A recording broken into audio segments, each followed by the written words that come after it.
आज की क्लास में बात करने वाले हैं तत्वों के इलेक्ट्रॉनिक विन्यास में। पिछली क्लास में आपने जाना था कि 100 से ज़्यादा जिन तत्वों का परमाणु क्रमांक है उनको यहाँ पे किस प्रकार से नाम दिया जाएगा, उनका नामकरण किया जाएगा। तो आज की क्लास में हम देखेंगे कि विभिन्न तत्वों का इलेक्ट्रॉनिक विन्यास क्या होता है। ये वाला जो टॉपिक है आप पहले भी पढ़ चुके हैं जब मैंने आपको एटॉमिक स्ट्रक्चर पढ़ाया था। तो आज की क्लास में हम देखने वाले हैं कि उसी को हम वापस से रिपीट करने वाले हैं, रिवीजन करने वाले हैं। तो आपसे एक बात दरख्वास्त है कि आप पहले एटॉमिक स्ट्रक्चर के जो लास्ट वाले वीडियोज़ हैं, वीडियो नंबर 40 से लेकर के 43 तक आप उनको जा कर के देखो। वहाँ पे आपको इलेक्ट्रॉनिक्स विन्यास काफ़ी अच्छे तरीके से समझ में आएगा, लेकिन इस वाले चैप्टर में भी दिया हुआ है तो उसको भी हम काफ़ी अच्छे से पढ़ेंगे, ठीक है। लेकिन जो बेसिक है फिर से बोल रहा हूँ, वो आपको इन वीडियोज़ में मिल जाएगा, ठीक है जी। तो बढ़ते हैं आगे इस टॉपिक को लेकर के, तत्वों का इलेक्ट्रॉनिक विन्यास। कक्षकों में, विभिन्न कक्षकों में इलेक्ट्रॉन्स का भरा जाना ही क्या कहलाता है? इलेक्ट्रॉनिक विन्यास कहलाता है। यदि हम बात करते हैं इसकी, तो ये जो है यहाँ पे पैटर्न आपको काफ़ी जाना पहचाना लग रहा होगा, ठीक है। N+ रूल भी आपने अच्छे से जाना है, हुंड नियम भी आपने काफ़ी अच्छे से पढ़ा हुआ है, ठीक है। क्वांटम संख्याएं भी काफ़ी अच्छे से तरीके से मैंने आपको पढ़ाई है। तो एनर्जी का जो लेवल होता है, कक्षकों का, वो इस प्रकार से होता है। यदि हम देखते हैं यहाँ पे तो 1s पहले आता है, फिर 2s आता है, फिर 2p आता है, फिर 3s आता है। यानी कि कहानी कैसे चलेगी? कहानी कुछ इस प्रकार से यहाँ पे चलती है। किस प्रकार से चलती है? जिस तरह से मैंने यहाँ पे तीर मारे हुए हैं उस प्रकार से यहाँ पे कहानी चलेगी। इस प्रकार से 1s 2s 2p 3s 3p 4s, इस प्रकार से कहानी आगे चलती रहेगी, यानी कि स्थायित्व इनका इस प्रकार से होगा। आइए बात करते हैं, यहाँ पे पहले तत्व को उठाते हैं। तत्व है सोडियम। क्या है तत्व यहाँ पे? सोडियम। सोडियम के बारे में आपने जाना होगा, Z बराबर 11, यानी कि परमाणु क्रमांक 11 का ये तत्व है। यदि हम बात करते हैं यहाँ पे इलेक्ट्रॉन्स की, तो इलेक्ट्रॉन्स भी कितने होंगे? तो आप बोलेंगे सर नंबर ऑफ इलेक्ट्रॉन्स भी इसमें कितने होंगे? 11 ही होंगे। अब इन 11 इलेक्ट्रॉन्स को मुझे यहाँ पे भरना है। अब मेरा तरीका क्या रहेगा कि सर आपको यहाँ पे जो आपने भी थोड़ी देर पहले बताया था, इसका ही यहाँ पे यूज़ करना पड़ेगा, इस पैटर्न का यूज़ करना पड़ेगा। तो इस पैटर्न को आप एक बार देख लीजिए। क्या है यहाँ पे? 1s 2s 2p 3s, ठीक है। इस प्रकार से चलेगा, ये इस प्रकार से आगे चलता रहेगा। इतने में अपना काम बन जाएगा। सोडियम में तो देखना है ना। अच्छा, एक और बात, आपको ध्यान रखनी है कि सर यदि हम बात करते हैं यहाँ पे s की, p की और d की, ठीक है। s और p की बात कर लेते हैं। S और P की यदि हम बात करते हैं तो S में कितने यहाँ पे भरे जा सकते हैं? तो आप बोलेंगे सर 2 इलेक्ट्रॉन ही डाल सकते हैं, इसमें 6 डाल सकते हैं, अगले वाले में कितने डाल सकते हैं? सर 4 एक्स्ट्रा कर दो, 10 डाल सकते हैं, ठीक है।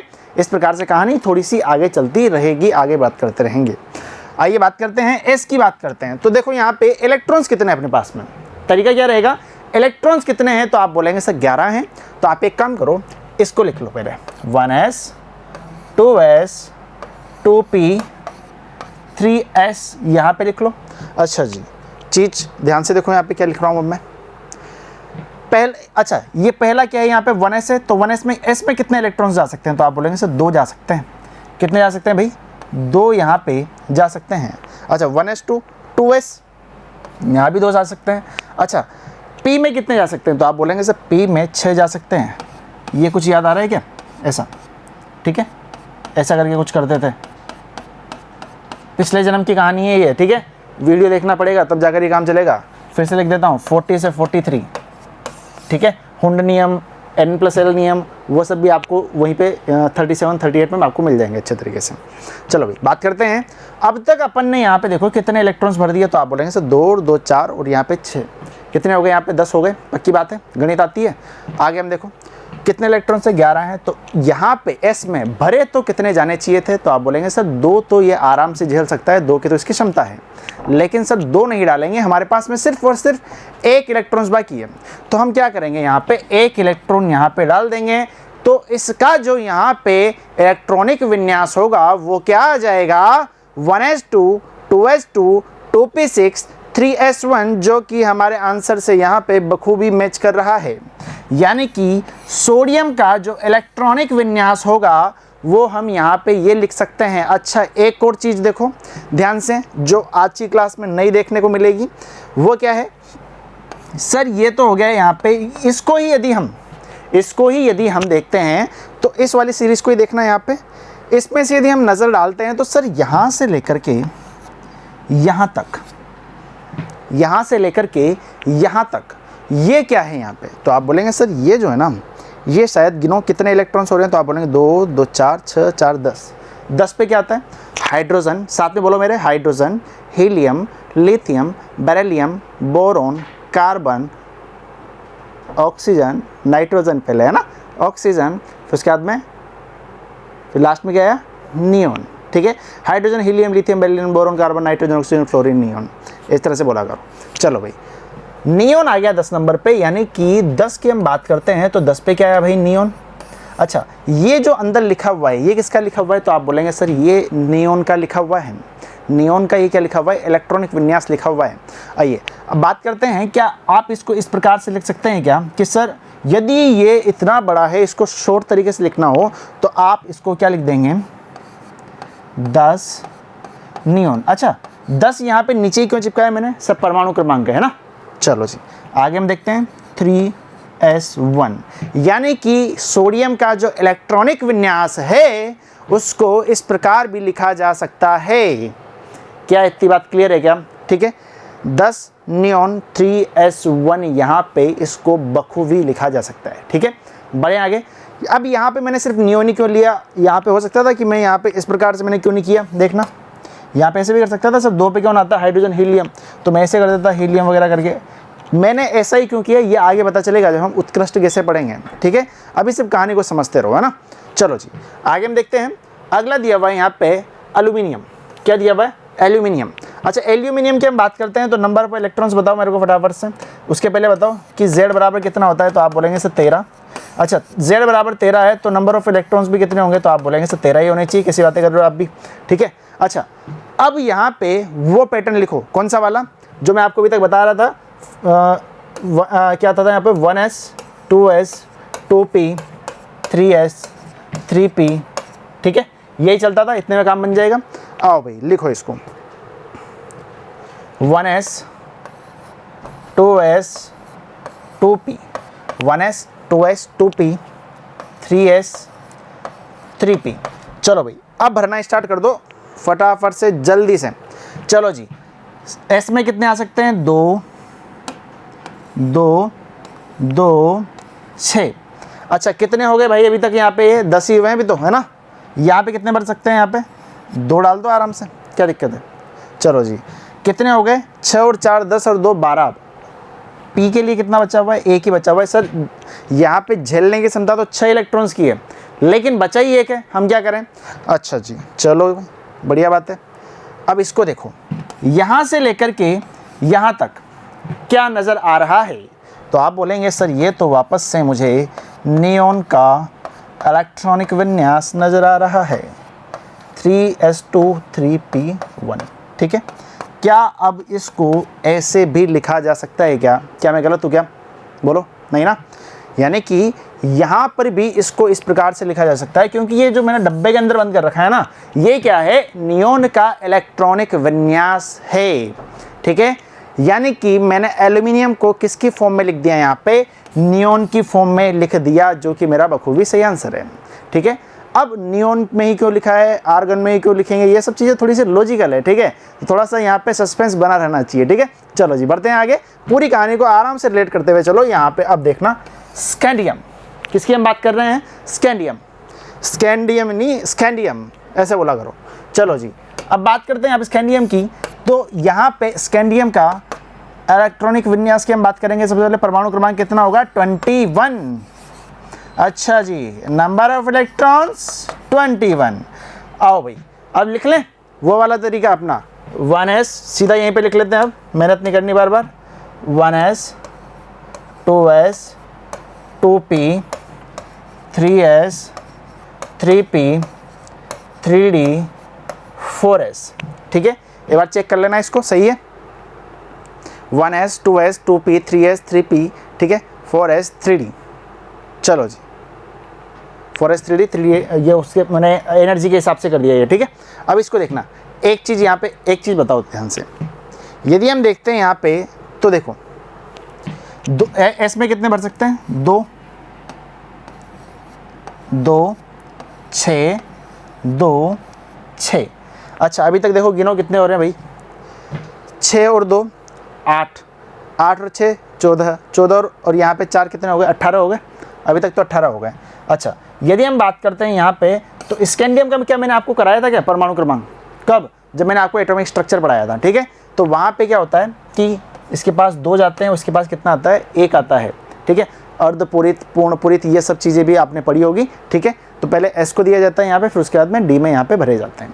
अच्छा जी, हम बात करते हैं यहाँ पे, तो आपको एक चीज़ पता चल रही होगी कि सर यदि हम देखते हैं यहाँ पे तो यहाँ तक तो अपना क्या बनता है, नियोन बनता है, लेकिन नियोन के बाद में हम बात करते हैं अब यहाँ पे, तो यहाँ से यहाँ तक का बताओ, ये कितना हो गया यहाँ से यहाँ तक, तो गिन के बताएंगे इलेक्ट्रॉन्स कितने होंगे, 18 होंगे शायद, है ना। 6 और 6 12 और 12 और यहाँ पे 6 18, तो 12 और 6 18, 18 पे कौन आता है, तो आप बोलेंगे सर 18 पे तो आर्गन आता है, ठीक है। ये क्या, इसको ऐसा लिख दूंगा क्या अब मैं, सही रहेगा माहौल, ये लो जी, बढ़िया, ठीक है। अब मैंने यहाँ पे स्कैंडियम को किस में कन्वर्ट कर दिया, आर्गन के इलेक्ट्रॉनिक विन्यास के रूप में इसको लिख दिया। सर आपने अभी नियोन किया था, अब आप आर्गन कर रहे हो, क्या ये आपको कुछ यहाँ पे प्रदर्शित कर रहे हैं क्या, जल्दी से बताओ, क्या ये कुछ यहाँ पे प्रदर्शित कर रहे हैं क्या, देखना भाई, बोलो बोलो, सही है। और ये कुछ नज़र आ रहा है, आवर्त सारणी देखी थी, हेमा, नीलिमा और करिश्मा सिनेमा की रानी, ऐसा कुछ देखा था हमने, ठीक है। ये याद करने का हमारा तरीका हुआ करता था। तो ये क्या है, तो आप बोलेंगे सर ये जो सब है ना, ये क्या है, यहाँ पे उत्कृष्ट गैसें हैं।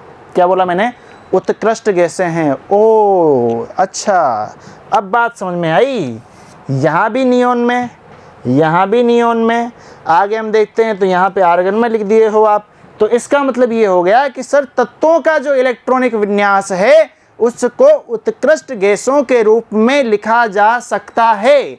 यानी कि आगे वाली कहानी में आपको ये भी देखने को मिल सकता है कि क्रिप्टन की फॉर्म में लिखा हो, ज़ीनान की फॉर्म में लिखा हो, आर्गन की फॉर्म में लिखा हो, ये सब चीज़ें भी यहाँ पे हो सकती है।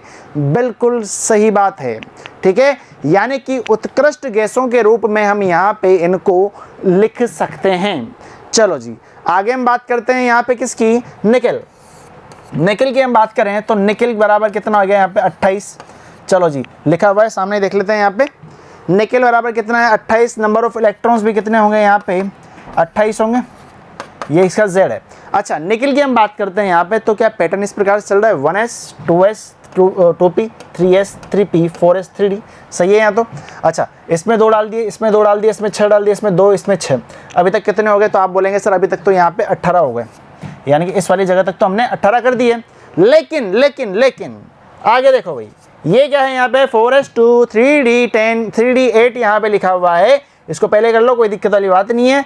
तो अब यहाँ पे जो ये वाली चीज़ है जो मैंने यहाँ पे डार्क कर दी ये वाली, ठीक है, ये क्या थी, तो आप बोलेंगे सर ये आर्गन का इलेक्ट्रॉनिक विन्यास है जो कि एक उत्कृष्ट गैस है। और यहाँ पे हम बात करते हैं निकेल की, तो निकेल का इलेक्ट्रॉनिक विन्यास हम इस रूप में लिख सकते हैं, इसमें कोई आपत्ति नहीं होनी चाहिए, ठीक है, क्योंकि अभी थोड़ी देर पहले मैंने यहाँ पे ये कहानी आपको बताई है। चलो जी बढ़े आगे, आइए अब हम बात करते हैं यहाँ पे क्लोरीन की। क्लोरीन बराबर Z बराबर 17, इलेक्ट्रॉन्स की संख्या भी कितनी होगी 17। आइए हम बात करते हैं इलेक्ट्रॉनिक विन्यास की, तो इलेक्ट्रॉनिक विन्यास किस प्रकार से बनेगा, 1s 2s 2p 3s 3p। चलो भाई भरना स्टार्ट कर दो। S में 2 आते हैं, S में 2 आते हैं, P में 6 आते हैं, आगे यहाँ पे 4 4 बढ़ाते रहो, कहानी को आगे ले जाते रहो। 1s 2 2s 2 2p 6 3s 2। अच्छा आगे क्या आ गया यहाँ पे 3p 5। तो यहाँ से यहाँ तक की कहानी बताओ, 6 और 4 कितना हुआ, 10 हो गया। सर 10 जो है नियोन का यहाँ पे क्या होता है, परमाणु क्रमांक होता है। और इस कहानी को हम क्या लिख सकते हैं, 10Ne 3s2 3p5 यहाँ पे लिखा जाएगा। बोलो भाई, सही है बात? कोई दिक्कत, कोई आपत्ति यहाँ तक नहीं है? इसमें भी नहीं होनी चाहिए और इसमें भी आपको कोई आपत्ति नहीं है। चलो जी, आगे हम देखते हैं यहाँ पे। तो देखिएगा, स्थायित्व, ये चीज़ें मैंने पहले पढ़ा रखी है, ठीक है, तो इनको यहाँ पे दोबारा से बता करके कोई टाइम वेस्ट नहीं करेंगे। तो आपको ये चीज़ें ध्यान होनी चाहिए कि सब पूर्ण पूरित कक्षक होते हैं, उनका स्थायित्व सबसे ज़्यादा होता है, उससे कम होता है अर्धपूरित का। क्या बोला मैंने यहाँ पे? अर्धपूरित, अर्धपूरित, और फिर उससे कम किसका? यहाँ पे रिक्त वाले का, ठीक है। यानी कि सबसे ज़्यादा पूर्णपूरित कक्षक, फिर उससे कम यहाँ पे अर्धपूरित, फिर उससे कम रिक्त कक्षक, ठीक है जी। ये सब चीज़ें हमने देखी हुई है, तो इसमें कोई बड़ी बात नहीं लग रही मेरे को। चलो जी, एग्जाम्पल्स भी मैंने आपको करा रखे थे यहाँ पे, क्रोमियम और कॉपर। क्यों? क्योंकि ये दोनों क्या थे? क्रोमियम क्या था? क्रोमियम यहाँ पे आवर्त सारणी का पहला क्या था? अपवाद था, ठीक है। कैसे भाई? यहाँ पे ध्यान से देखना, क्योंकि यहाँ पे कहीं ना कहीं पे पूर्णपूरित और अर्धपूरित जो कक्षक हैं उनके स्थायित्व की बात आ गई थी। हमने इलेक्ट्रॉन्स, ध्यान दो, हमने इलेक्ट्रॉन्स इधर उधर किए थे। वीडियो नंबर 41, जल्दी से जाओ, दिमाग को वहाँ पे लेके जाओ, ठीक है। क्रोमियम, और वीडियो नंबर 43, यहाँ पे ये चीज़ें मैंने आपको अच्छे से करा रखी है, ठीक है। तो वो जो तत्व मैंने आपको बताया था ना कि जो तत्वों का इलेक्ट्रॉनिक विन्यास है वहीं से स्टार्ट है। यदि आपने वो नहीं जाना होगा तो ये वाली वीडियो आपको वैसे ही समझ में नहीं आने वाली है। तो इसका बेसिक जानो, वीडियो में जाओ, 40 से लेकर के 43 तक देख लोगे, तब भी आपका काम हो जाएगा लास्ट वाली 4 वीडियो से, ठीक है जी। तो ये था क्या? तत्वों का इलेक्ट्रॉनिक विन्यास। अगली क्लास में मिलेंगे किसी और टॉपिक के साथ में, कुछ इंटरेस्टिंग टॉपिक के साथ में, ठीक है जी। तो जुड़े रहिए मिशन ज्ञान के साथ में। धन्यवाद।